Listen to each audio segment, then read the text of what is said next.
Speaking of responsible journalism, and then we're going to get into this decision from a federal court judge. I read it.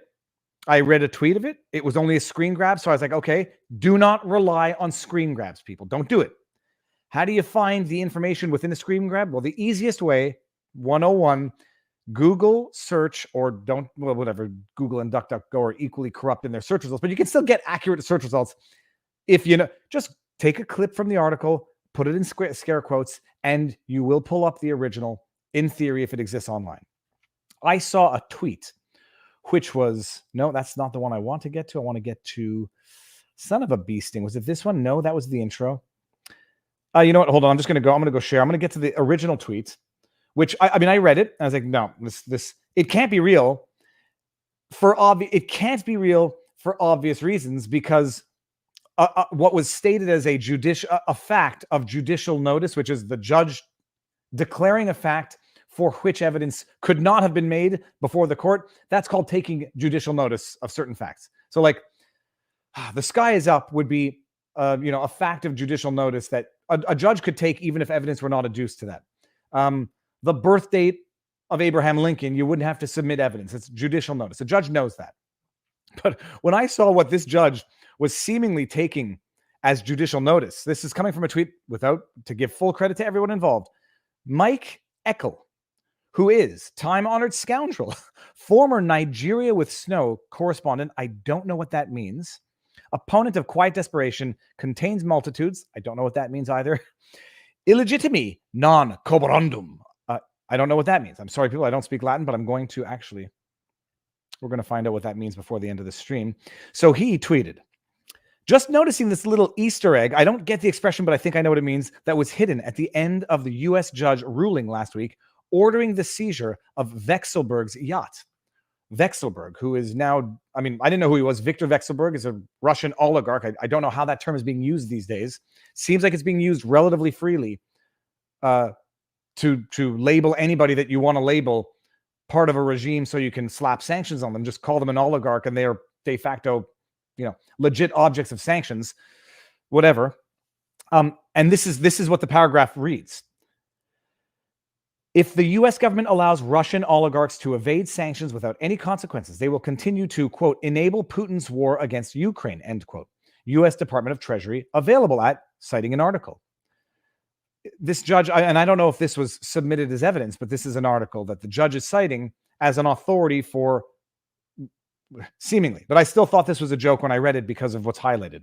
Far from being grossly disproportionate to Putin's murder of civilians, destruction of Ukrainian cities, and attack on Ukrainian sovereignty, forfeiture of the target property is wholly justified. I, reading this, didn't know what the target property was, but I had a rough idea because I thought I heard about it. The seizure of the target property is just the beginning of the reckoning that awaits those who would facilitate Putin's atrocities. Neither the Department of Justice nor history will be kind to the oligarchs who chose the wrong side. This is not a pleading, people. This is the judgment. But this is the part. The Department of Justice's seizure echoes the message of the brave Ukrainian soldiers of Snake Island. And they cite a CNN article from March 13. Okay. So I read that, and because I knew how the Snake Island story ended. And I said, okay, if this judge is citing it, surely it was sarcastic, ironic, or surely this is just a fabricated post, because it's not possible.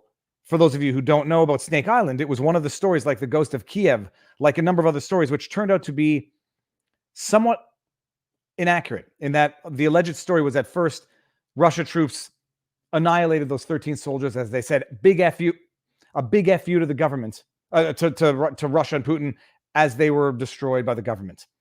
And they ran with that story. And then it turned out, this was Zelensky who said it publicly. And then it turned out they weren't, and they were alive. And then people were like, don't spoil the narrative. People need inspiration. So that it turned out that the story was bunk. Set aside intentions. The story that was initially circulated was, if not entirely wrong, materially wrong. And I knew that. So I was like, this judge is citing it. Surely it has to be in the inverted. And just, by way of example, this is outrageous. I'm sorry, if that was from March 15 and they knew as of February 28th, CNN, okay? Enough said, as we say in the industry. BBC, and this is screen grabs from BBC article. You can go look for it yourself until they take it off the interwebs. I didn't include a link here. BBC News, Snake Island, Ukraine says soldiers killed after refusing to surrender. 25 February 2022. BBC, Snake Island, Ukraine says troops who swore at Russian warship are alive. 3 days later. No correction, no erratum, no nothing. Like it never happened. Straight out of George Orwell's 1984, mid-sentence, the exact opposite becomes true and they just change script. They don't so much as bat an eye, blink, apologize, formally correct, just like that. Like it never happened. So I'm saying that this judgment cannot be real. It can't be a real judgment. But lo and behold, it's a real judgment, and we're going to go through it because unbelievable is a word that has no meaning anymore. It's unbelievable. Sometimes there is no other word. But before we get in there, Viktor Vekselberg. Who is Viktor Vekselberg? Yes, people, I'm citing Wikipedia, knowing that it is grossly inaccurate when it comes to certain things, and qualifying, Viktor Vekselberg might be one of those things. But you can still determine facts beyond the spin, which you know they're going to have. But Viktor Vekselberg, for those of you who don't know, Ukrainian-born, 1957, he's a Ukrainian-born Russian Cypriot, oligarch, billionaire, and businessman. He is the owner and president of Renova Group, a Russian conglomerate, according to Forbes, as of November 2020. His fortune is estimated at $9.3 billion, making him the 262nd richest person in the world. Okay. I don't even know who that would allure to be worth $9 billion. Vekselberg is close to the Kremlin, overseeing projects to modernize the Russian economy. Okay. This is according to Wikipedia, who is probably going to want to have a vested interest to be particularly harsh, to frame Vekselberg in a way that might explain a seizure of his yacht in the United States by a federal court, or the authorization of. In 2018, the United States imposed sanctions on him and 23 other Russian nationals in relation to Russia's annexation of Crimea.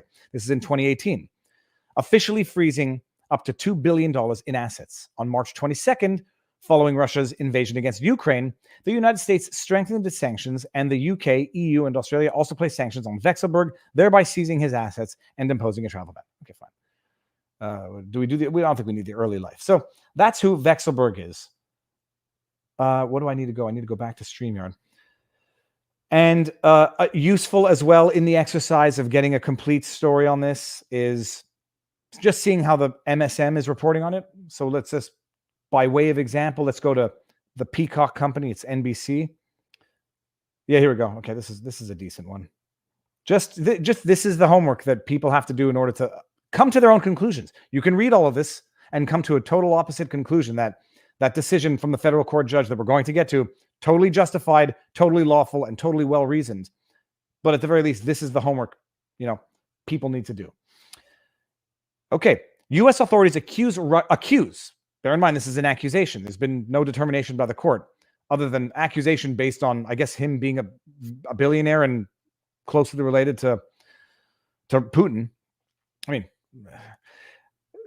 U.S. authorities accuse Russian oligarch Viktor Vekselberg of bank fraud, money laundering, and his yacht is seized. U.S. authorities accuse Russian oligarch Vekselberg of conspiring to commit bank fraud and money laundering, as his super yacht was seized in Spain. A new warrant to seize the massive vessel, signed by the representative from the FBI, gives a glimpse into the allegations against Vekselberg. The FBI believes Vekselberg used these tactics to obscure his ownership of the yacht, which is worth $90 million. Born in the Ukraine, we got all of this stuff, money laundering, yada, yada. The most recent sanctions come after the Russia invaded Ukraine. Yeah, okay, we got that.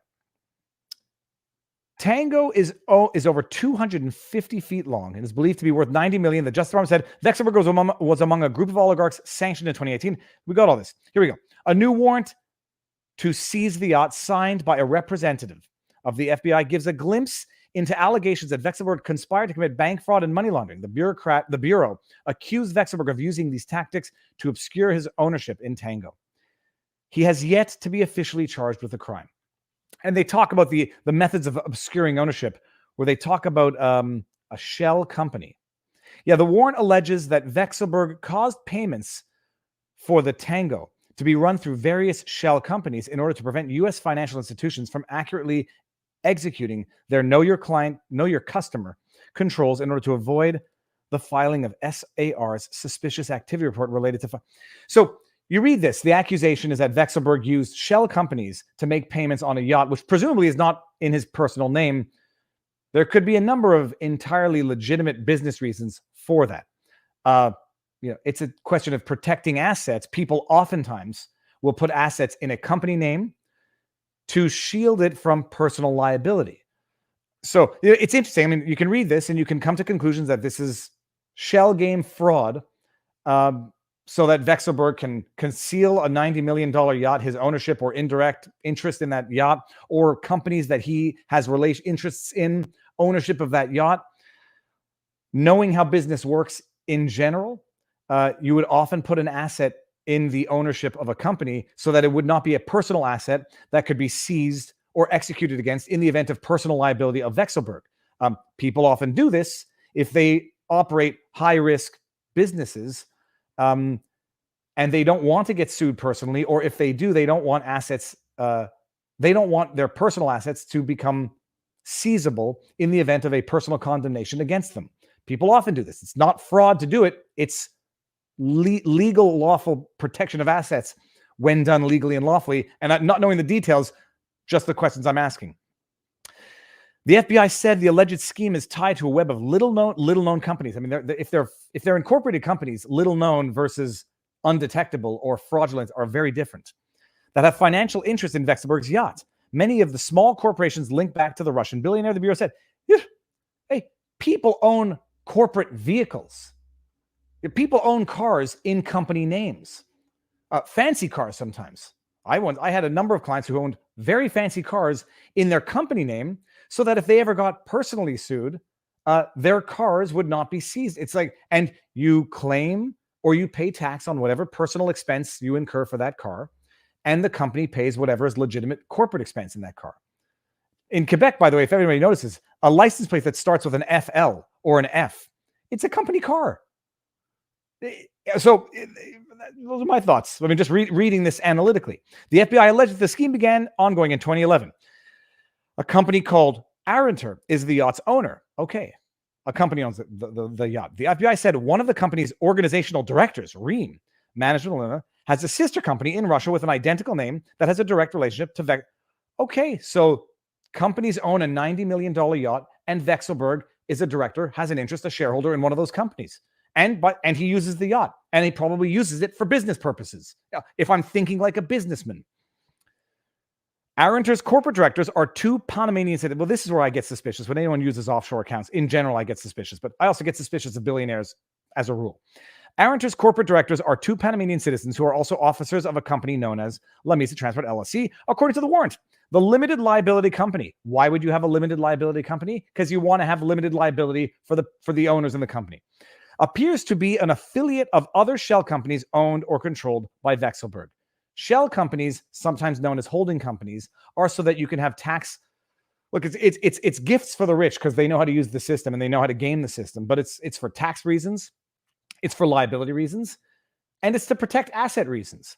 Now, if this is the new standard for seizing yachts because of affiliation to to criminal activity, this doesn't stop at billionaire oligarchs. I can predict that much because it has not even stopped there now. Oh, it's complicated. Management of structure, yada, yada. Okay, fine.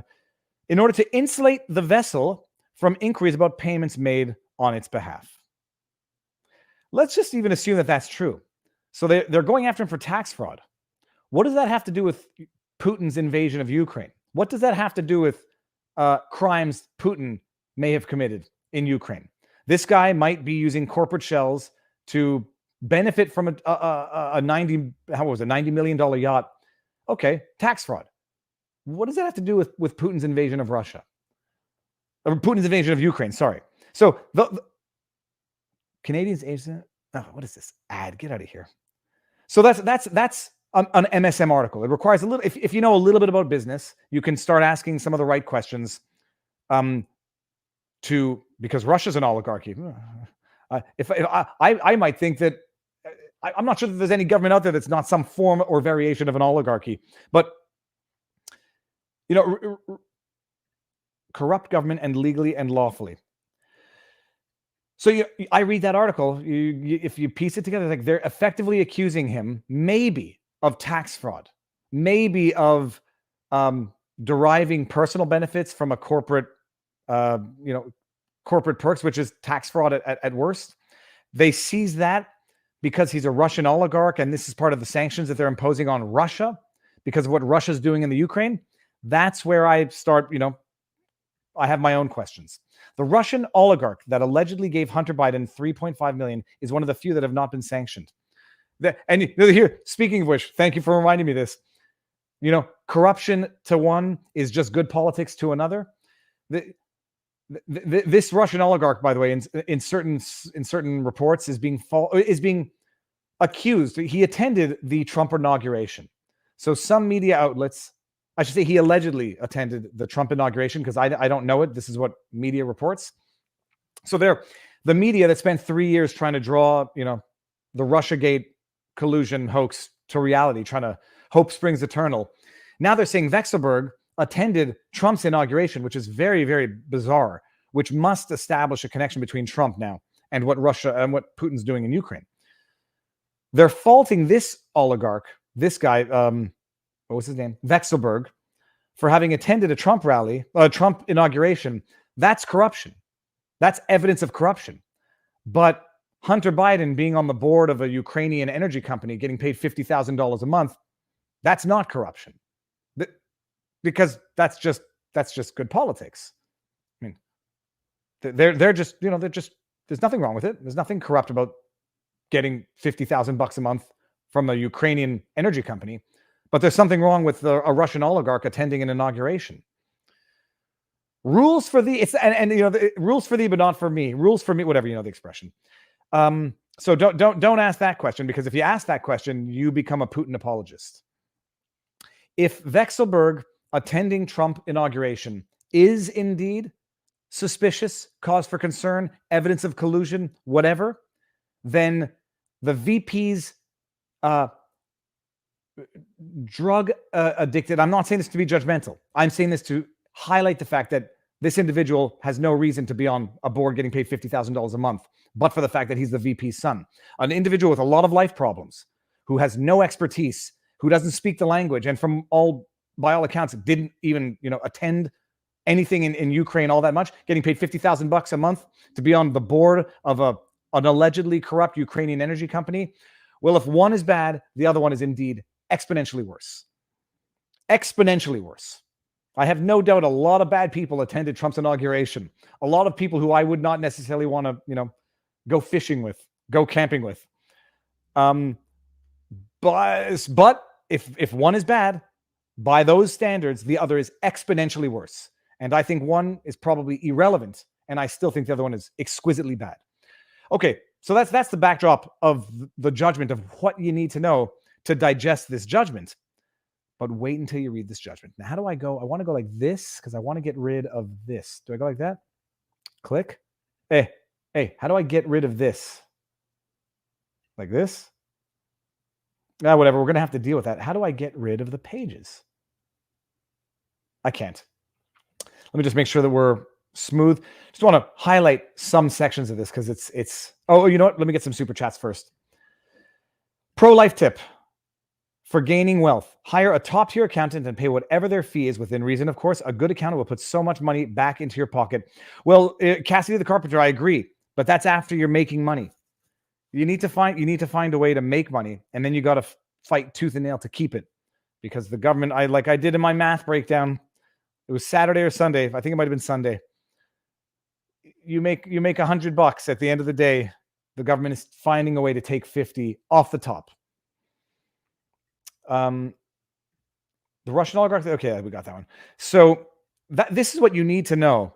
Top left button. Someone says, hold on. Top left button.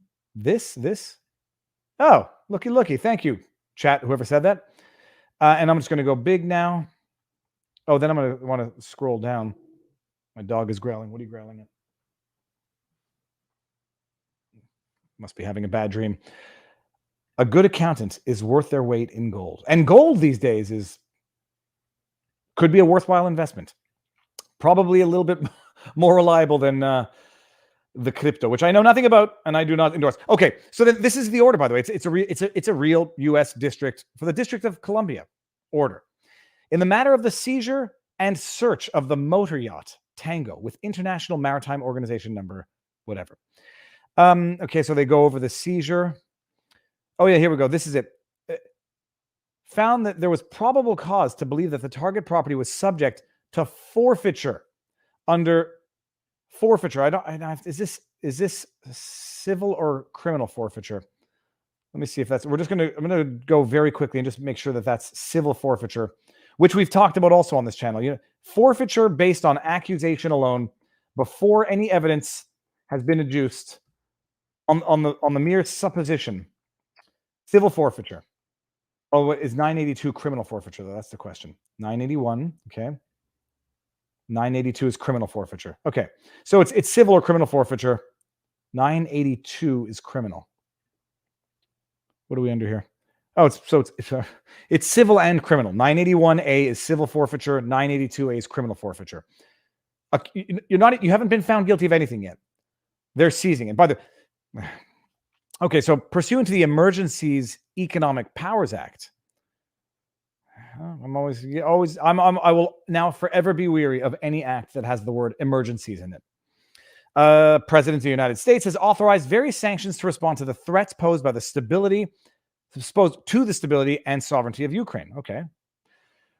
The Bank Secrecy Act. Now, I'm especially nervous and suspicious of laws that use the word secrecy, but I think that's something else in this context. Requires U.S. financial institutions to take anti-money laundering measures to ensure that corresponding bank accounts established by foreign financial institutions are not used to avoid such sanction programs. Okay.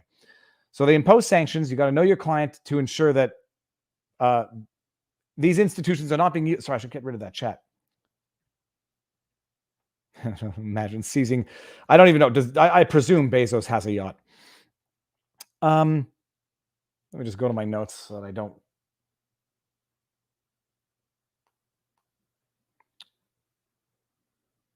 Give me 1 second. Just going to go to my notes. I circled it, and it's not going to be all that easy to share. Okay. Jurisdiction to okay, so certain categories, let's just do this here, of property related to violations of these law are subject to criminal and civil forfeiture. They just take it. And sometimes they don't even give it back, even if you're acquitted. From what I understand. Jurisdiction to seize. Let's just see. The government has established probable cause to believe that the target property, a 255-foot yacht, is owned by sanctioned Russian oligarch Viktor Vekselberg. So they sanction him personally and then go after assets which he indirectly or beneficially or partially owns through various interests in corporations that own those assets. Okay. The U.S. Treasury Department. Okay, we don't need this. I'm just going to go to my next highlight.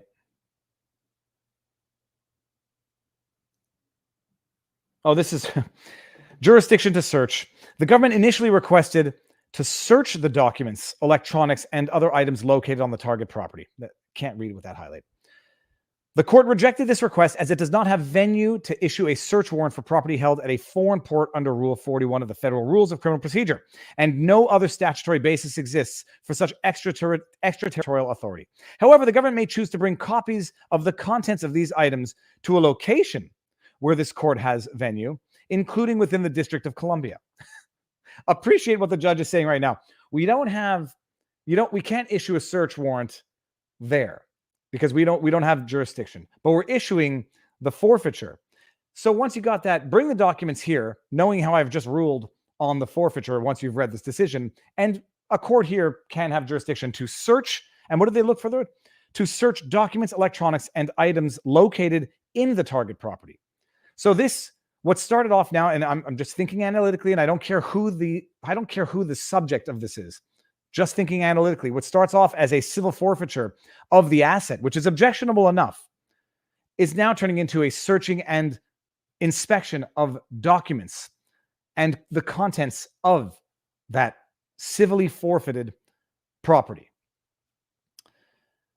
Thanks for stating the obvious. Forfeitures are punitive, and thus the excessive fines clause of the 8th Amendment, we're going to have fun talking about this with Barnes. I mean, we've talked about it, but limits the government's forfeiture power. Okay. A forfeiture violates the excessive fines clause only, quote, if it is grossly disproportionate to the gravity of a defendant's offense. What is the defendant's alleged offense in this case? He's an oligarch that was sanctioned. Okay. However, any excessive fines challenges at this stage are premature, as 8th Amendment issues are not ripe until after a court enters a civil or criminal forfeiture order. Look, who am I to disagree with a judge, a federal court judge? And I'm not. I'm just, in my mind, it would seem that we might be putting the carriage in front of the horse. I don't know that this is true because it seems bizarre. You cannot object to the civil forfeiture on the excessive fines challenge until it's been authorized and they've seized it. Okay. I mean, I don't know if that's true. And if it is, that sounds like a nice loophole in the law for government abuse, but whatever. Even if an 8th Amendment challenge was ripe now, it utterly fails. So here's where he says, you can't challenge it.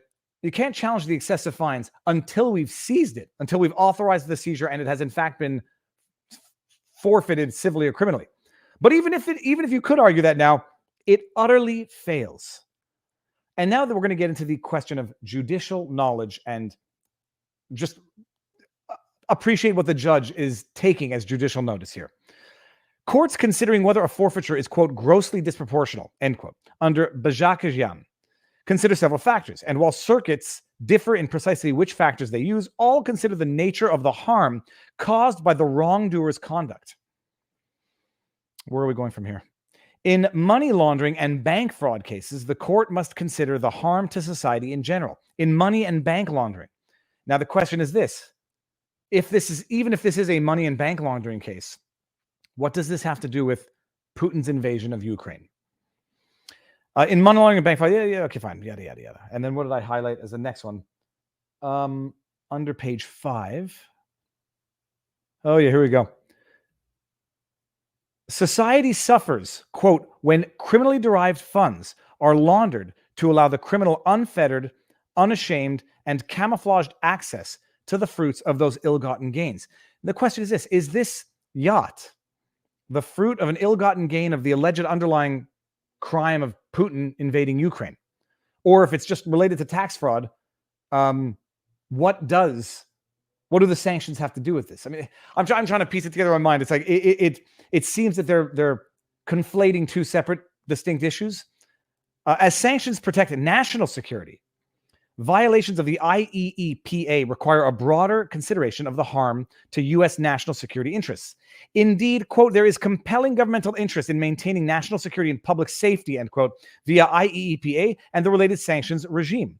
The harm to society here is acute. Which society? The laundered funds structured around the target property are part of a pattern of corruption used to circumvent U.S. sanctions. Let's operate on that. Let's dissect that now. This was set up. I mean, it depends when this was set up, actually. If this was set up before the first round of sanctions, which was 2018, or set up here 2022.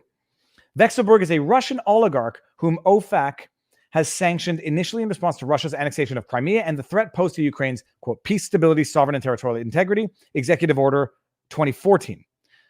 Further designated, OFAC further designated Vekselberg under new sanctions passed in response to Russia's invasion of Ukraine, and part of Vekselberg having acted directly or indirectly on behalf of the Russian government. Okay. And then we get into the abstract. The harm of financial crimes like money laundering and bank fraud is often abstract and difficult to measure, such as impeding law enforcement, etc., or generally propping up other criminal activity.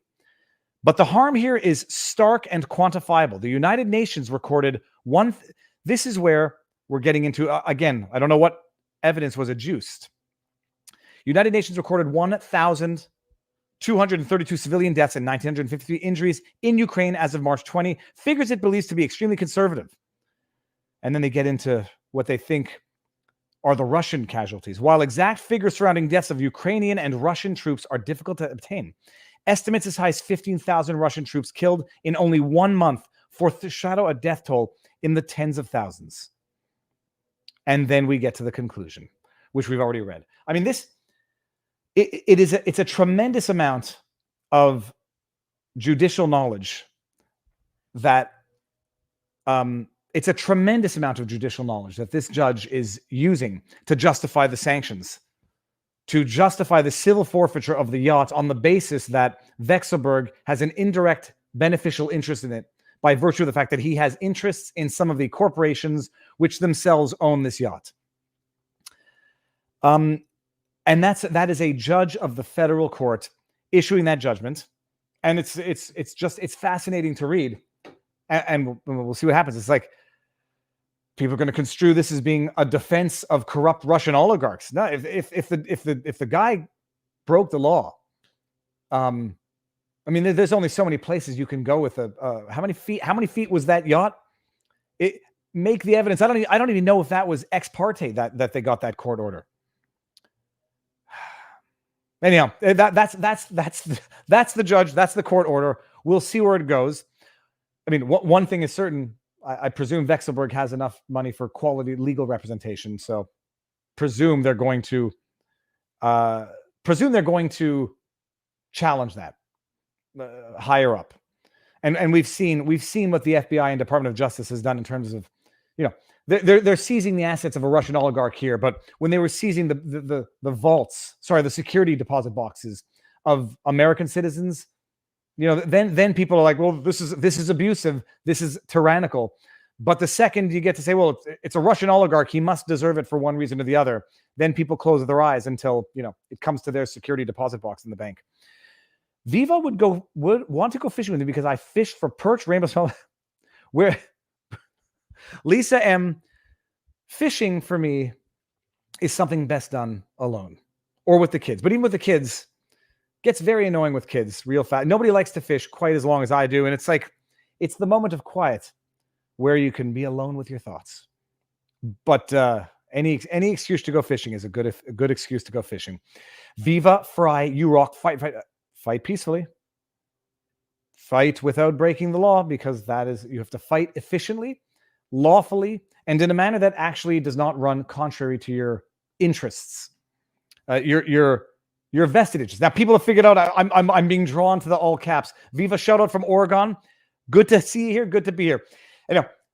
That was the Russian oligarch seizure of the yacht decision, which, I mean, what the judge cites as fact. Because we've talked about this, but just so everybody appreciates, what makes its way into a court order, a judgment, is judicial fact.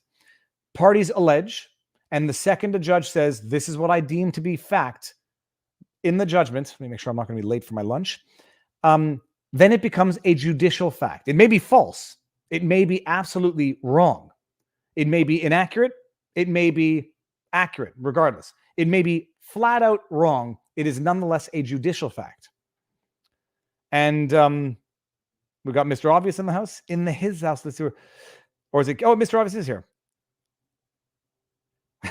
Alone with my thoughts. That sounds terrible. I love fishing. Fishing is awesome. To the extent you can eat the fish in the event that they get mortally hooked. Fishing in a place where I would not feel comfortable eating the fish. If they get mortally wounded, I feel bad then because I don't like mortally wounding anything and not eating it afterwards. Except mosquitoes. They deserve to burn in hell. Allegations. I don't believe this, Viva. I don't know what you mean by I don't believe this, but parties allege facts. They allege facts. Those are not judicial facts until a judge says, I've heard the parties. This is what I'm putting in my court order. And it can be outright wrong. It's nonetheless a judicial fact, and people have to learn to live with that. So what the judge does here, puts in as judicial fact, I mean, articles which have been officially debunked. I don't know in what capacity the judge was, or in what sense the judge was saying, it's reminiscent of what the soldiers on Snake Island told the Ukrainians. And by the way, did they allege that, or did the judge just bring up Snake Island, for poetry? Viva Friday. I can confirm that this is true. I am honest, because there is nothing worse than being thought of as a liar. It's bad when you are a liar, and it's even worse when you're not. And one of everyone knows it, my biggest fear as a lawyer was saying something incorrect to a judge, where the judge would attribute that incorrectness to dishonesty as opposed to just being wrong. So that's why it's, you got to make sure that you are accurate in what you speak, and when you're not accurate, when you make a mistake, to correct yourself, because that is how you ensure that people have trust in you on a going forward basis. So that's the judgment. I mean, it reads like a pleading of the party, not of an order of the court.